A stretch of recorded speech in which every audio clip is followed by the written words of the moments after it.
Hello everybody, it's vanburman here. Welcome back to Football Manager 2018 with my Arsenal career mode. Now, usually I would obviously splice in some stuff as to what's happened to this stage on the 6th of August. We're just about to play the Charity Shield match against Chelsea. So I've been obviously mainly dabbling with transfers and the like. Not too much has actually happened. If we just go to the transfer page now, I can show you what we've done. Many different transfers have been attempted, but not many have actually taken place.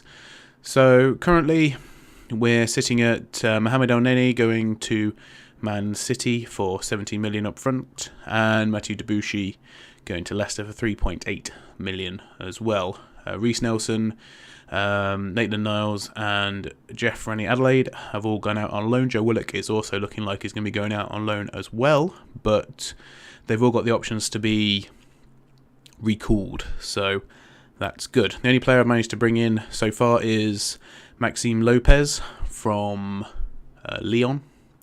So he was how much? 13.5 million pounds.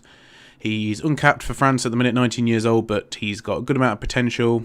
He is showing as though his potential ability is 4.5 or 3.5 star at least, with potential of then going up to 4.5. So better than what we've got currently, and you know, he's quite technical as well. I think he's got 15 points on technique, 14 vision, 15 teamwork, 14 passing. So he's got a lot of the really key attributes that I'd like to have for that position. We'll see how he does, but I'm not upset with that at all. Olivier Giroud got injured, unfortunately, so he is out, but there's plenty of other striking options, and I have listed Mesut Ozil as well. No bids for him as of yet. Bayern Munich are very interested though, so we will see how that goes.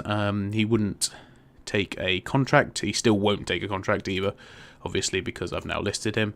Sanchez won't take a contract, unsurprisingly, once again, but such is the way it goes. So we'll see. If we get a big offer for him, then we may accept it, but other than that, I'm not really that sure. Now, where can I show my upcoming transfers? I don't know if I can. Here we go. So Matthias Delete, I don't know, however you want to pronounce it. He is looking like he's joining. The offer has just been stalled by his agent for now, but the personal terms have basically been agreed. Put in a few bids for some other players, but nothing's come back. Kasper Dolberg was a potential one, but it doesn't look like that's going to go through. So if Matthias joins, I think we'll, probably be okay defensively. That gives us another, obviously it's a younger defender, but he is really highly rated and he's got a really good potential as well, which I'll just show you here. He's got all his attributes are as you would want, or especially want from an 18-year-old anyway. 17-year-old even. But yeah, there's no issues with this guy at all. He could be the best central defender at the club by some distance.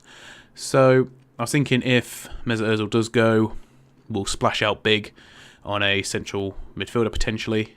I know I signed Maxime Lopez, but he's just a bit of a young talent that I want to see come through. Obviously Jack Wilshere is coming back as well, so we'll really just have to see how it goes. There's not really too much I want to do. It's quite difficult to try and get players, especially trying to get bids through, and players in your own team get really upset whenever you make offers for anybody, which is, I suppose, understandable, but not helping me out that much, to be fair.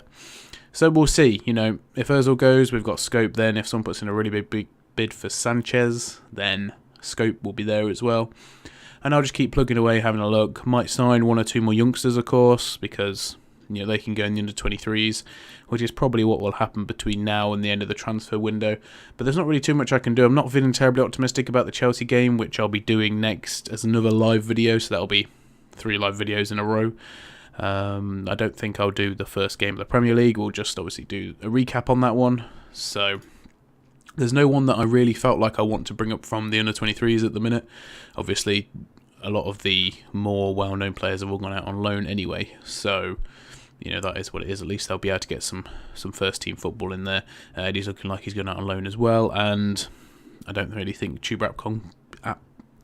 Akpom can force himself into the team either. So that could be a bit difficult for him, but we'll see. We will see how it goes. Possibly Josh Da Silva might get in if Monreal goes injured. He might be able to force his way on the bench or something like that.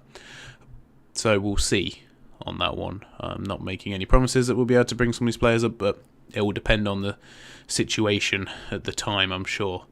So yeah, that's where we're up to. Once again, all suggestions, put them down in the comments below.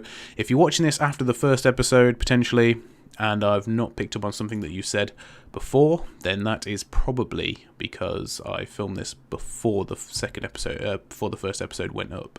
So I have done a bit of the transfer window already. In terms of the big deals in the Premier League, Alaba has gone to Manchester City, I think. It's going to annoy me.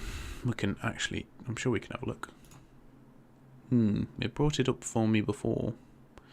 For the Premier League competitions. Premier League transfers, there we go. So, what have we had so far? Sadio Mane has gone from Liverpool to Chelsea, Barcelona, and Barcelona. I don't think Barcelona could sign players. Anyway, and Alaba's gone to Chelsea. So those two are the really big signings so far. I don't know if I'll even get on that list, really, to be honest. Obviously, I know Lopez is on there, but yeah, just want to keep you guys updated with what's going on. And probably might give Lopez a run out or stick him on the bench for now. Two young players that I've signed, but I feel like there's a good amount of experience in the squad already, so we'll see how it goes. I don't feel as though the squad is in a position to challenge for the Liga, but I think that probably too many changes would need to be made. I'm not sure I could actually afford the changes that would need to be made.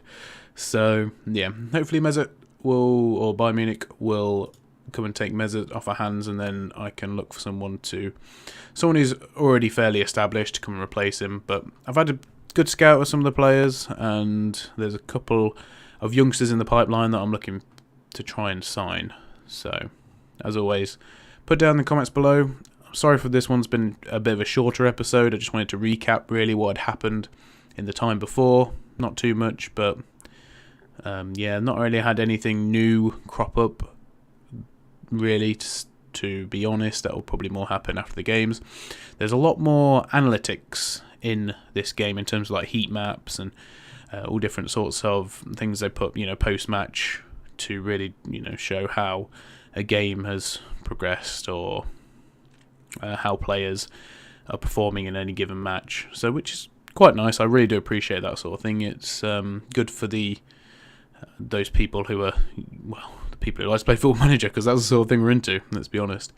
There's not much else to say. I've still got plenty of money left, I believe. Where is my transfer budget? So I've actually got more than when I started. So I've got 85 million. I think I'm £9 million in net profit at the minute. So we'll see. Join me for the next episode. We'll be playing Chelsea at Wembley for the English Community Shield. Hopefully we'll get a win. If not, not such a big deal as long as we don't get absolutely spanked. Anyway, guys, thank you very much for watching. I'll see you all in the next one. Goodbye.